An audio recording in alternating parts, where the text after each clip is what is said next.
you for joining me tonight on Maple Leafs Man Advantage. And I am Hawkeye. And to me, this is an extra special episode. We're going to talk about a big time trade that was made that involved three teams in the NHL. And I'm not sure, I didn't look this up. I don't know if this is the first time there was a three-team trade ever done in the NHL. It involved some big names at the time going through three teams. So I'm going to get to that in a sec. I've also got my phone over here. My wife's going to call me. Um, and then hopefully I can get this video on because we're going out for dinner tonight. Can't wait. That'll be good. We'll see if I can get this done in time.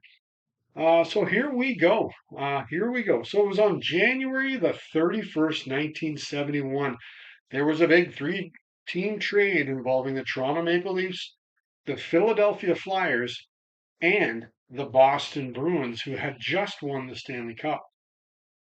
So we're going to first look at what went on between Toronto and Philadelphia in this trade. This is going to be really fun to look at in depth with this trade, these players, and what happened to each of them. So the Philadelphia Flyers, they got from the Toronto Maple Leafs Bruce Gamble, goaltender Bruce Gamble, center Mike Shaky Walton, and the first round pick in the upcoming 1971 draft. Big time there. That's big ingredients to that trade. The Leafs, in return from Philadelphia, they got goaltender Bernie Perron and the second round pick in the upcoming 1971 draft as well. So what happened then is the Flyers then flipped Mike Walton over to the Bruins. The Bruins then sent Philadelphia Rick McLeish and Danny Shock over to the Philadelphia Flyers. Wow, love these three-team trades. So we're going to take a look here, and yeah, as I said, I love these trades. They're crazy and wonderful to look at after their careers are over, and who did the best and who might have got hosed in the deal. But I'm going to say maybe nobody got hosed on this deal in the end, if everybody stayed where they were supposed to. Hint, hint. So we're going to look at the Philadelphia Flyers side first. Now, first off, Bruce Gamble. It appeared to be that he was perhaps coming to the end, perhaps in the NHL at age 32. Bruce was no longer putting up great numbers. He wasn't doing it in Toronto. Maybe by switching over to Philly, it'll re-energize him. Maybe he'll start playing better in Philadelphia. He had played 23 games this season for the Leafs, grabbing 6 wins. Save percentage, as I said in a previous um, episode, of only 882, not very good, and a goals against average of 3.89. Also, not very good at this time. Now, by this point in his career, Bruce had played 293 games. He won 101 of them. He tied 44, and he had 17 shutouts. A nice, not bad 906 save percentage and a 3.24 goals against average. He'd also played in the 1968 All-Star game and led the league in save percentage in 67-68 with a sparkling 934 save percentage. Now, Bruce would go on to play 35 games for the Flyers. He'd win 10 of them, tie 4, grab a couple shutouts. He'd have a 908 save percentage, so it appears, the switch over to Philly may have helped him, and a 3.09 goals against average. Bruce would then retire from the NHL. So there you go. From the Bruins, the Flyers did very well and landed Rick McLeish. He had yet to play in the NHL. From what I remember, he was a first round draft pick, I believe, by the Bruins. But yeah, there we go. He was drafted fourth overall by the Bruins in the 1970 draft. So it's not like the Flyers had to look through the system and find the diamond in the rough. everybody knew about Rick McLeish. He was a highly sought after, highly thought of um, young player. He had yet to play, as I said. Now, Rick in total after the trade, he would play 846 games, scoring 349 goals. He went on to score 50 goals in 1972-73 for the Flyers. He also had 410 assists and 759 points. In that same 72-73 season, he had 100 points as well. He went on to win two Stanley Cups with the Flyers, including leading the 1974 playoffs in goals when he had 13 and points when he had 22. Power play goals, he had five that season in the playoffs, and game winners, he had four. For the 1975 playoffs, he led the league in points with 20, and a plus minus, he had a plus 17. He also ended up playing 114 playoff games, scoring 54 goals with 53 assists for 107 points. Indeed, a playoff performer as his points per game was actually better in the playoffs than it was in the regular season. So definitely, boom, a great player to get a hold of right there. Huge land for the Flyers there. In addition to Rick, the Flyers picked up left winger Danny Shock. Danny had played 6 games this season already for the Bruins. He also did play a playoff game in the 1970 playoffs, so the previous playoffs. So I'm assuming his name is on the Stanley Cup. He played for them in the playoffs. Danny would go on to play 14 games for the Flyers, scoring 1 goal, 2 assists, and 3 points. Not much there. Um, but after this season, he would no longer play in the NHL. But that's okay. You landed Rick McLeish, so that's pretty cool. Um, so also the Flyers from Toronto, they got the number one pick for the 1971 draft. The Flyers ended up making a good choice with the ninth selection overall, and they chose Pierre Plante. While he was known for playing with the St. Louis Blues, Pierre did end up playing 599 games. He scored 125 goals. He had 34 in 1974-75 for the Blues. He added 172 assists and got 297 points to go along with 599 penalty minutes. So it was a good selection there by the Flyers. Now we're going to jump over to the Bruins. The Bruins obviously held Mike Walton in a high regard, and I would not for a second dismiss Mike Walton. He was part of the 1967 Stanley Cup winning team with the Toronto Maple Leafs. It just seemed like, unfortunately, in Toronto, I'm not sure if he was just mismanaged or misused. Um, but definitely at this point in his career in Toronto, he's the odd man out, which is unfortunate. He was definitely a high caliber player. So the Bruins had certainly, as I said, held him in high regard. Um, Mike was in the same boat as Bruce Campbell in that it looked like his career might be drying up. He's really, I think, on the bottom line in Toronto, or maybe the third line. When he's not getting a whole lot of points here. Um, but certainly when you look at Toronto, they're deep at center. And that's where he played primarily, I believe, in the season. Um, Mike, at this point in the trade, had played 257 games, scored 84 goals with 107 assists for 191 points. He also, as I said, won the 1967 Stanley Cup, and he played in the 1968 All-Star game as well. He would go on to play 331 more NHL games. He'd score 117 goals, adding 140 assists for 257 points. He'd score 20 goals in 3 more seasons. So, boom, he is still going to be putting the puck in the net here.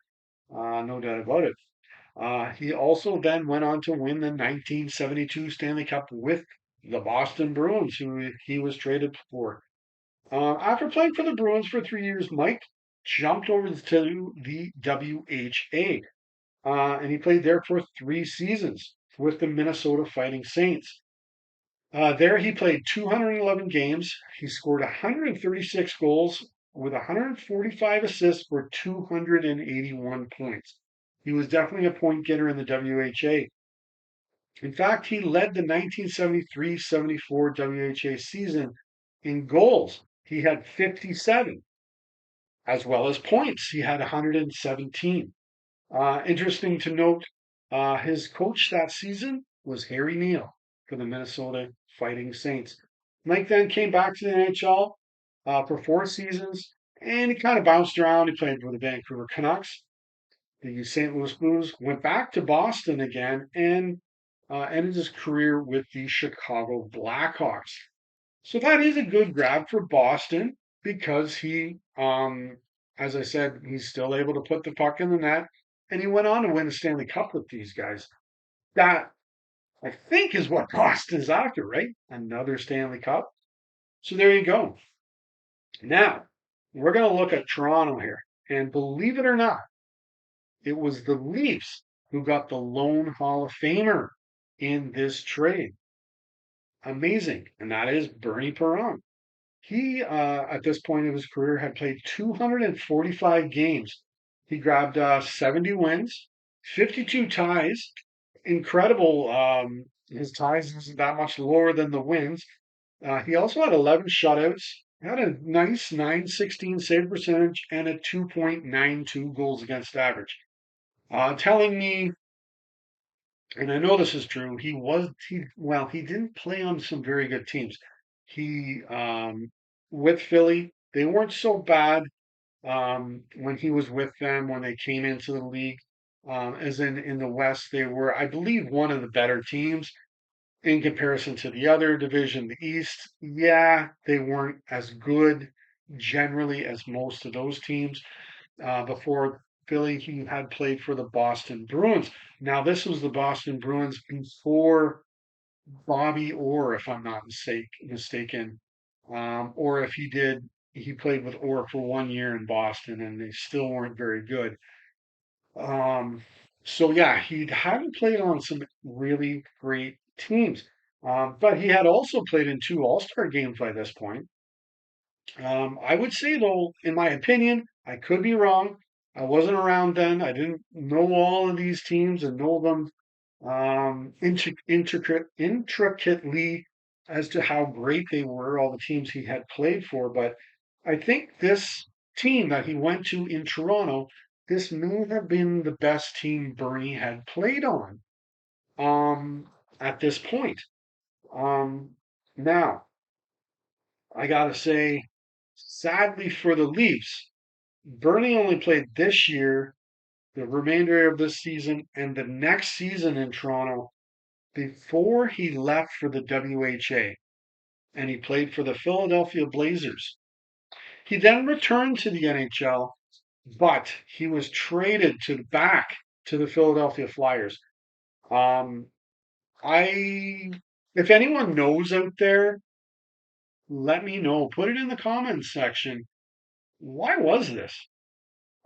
Did he really like? Obviously, he did not want to play in Toronto. I really do wonder, was it because of Harold Ballard and how the team was managed in Toronto? What was it? Because there were some good teams he was playing with in Toronto, um, but he didn't want to. He got traded out, and I have a feeling Bernie didn't want to come to Toronto. We left for the WHA.